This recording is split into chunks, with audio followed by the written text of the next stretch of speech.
আমাকে ছিঁড়ে খাওয়া হয় শকুন। লিখেছেন শরীফ ওসমান হাদি।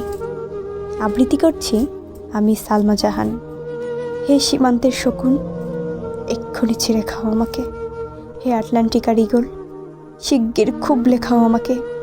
হে বৈকাল রৌদ্রের বাজ, আছড়ে কামড়ে ছিন্ন ভিন্ন করো আমাকে। আমার রক্তরসে শুধু অসহায়ত্ব আর অভাব। কাগজের কামলারা তারে আদর করে মুদ্রাস্ফীতি ডাকে।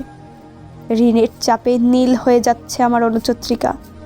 সংসার চালাতে অন্তরে হয় ইন্টারনাল ব্লিডিং। কি আশ্চর্য, তবুও আমি মরছি না। ওদিকে দোজখের ভয়ে আত্মহত্যা করারও সাহস পাই না আমি। খোদাকে বললাম আমি মরতে চাই। তিনি বললেন, বেঁচে আছো কে বলল? সহস্রাব্দ উন্নয়নের সাক্ষী হিসাবে রাজা তোমাকে মমি করে রেখেছেন। বাজারে দীর্ঘশ্বাস ফেললে নাকি রাজ্যের ভীষণ বদনাম হয়। রাজারও মন খারাপ হয় খুব। কতলরা ফরমান জারি করেছে, আমাকে সারাক্ষণই হাসতে হবে, নইলে দেশি কুকুর ও বিদেশি মাগুরকে একবেলা ভালো মন্দ খাওয়ানো হবে আমার মাংস দিয়ে। নিত্যদিনের ব্রয়লারের ভুঁড়ি নাকি ওদের ভাল লাগে না। অথবা আমাকে ভাগ দিয়ে বেচা হবে। মানুষেরও তো মানুষ খাওয়ার স্বাদ হতে পারে, তাই না? ভাগ্যিস তা বিদেশি সুপার শপে বিক্রি হবে না। দেশি মানুষেরই তো হক বেশি আমাকে খাওয়ার।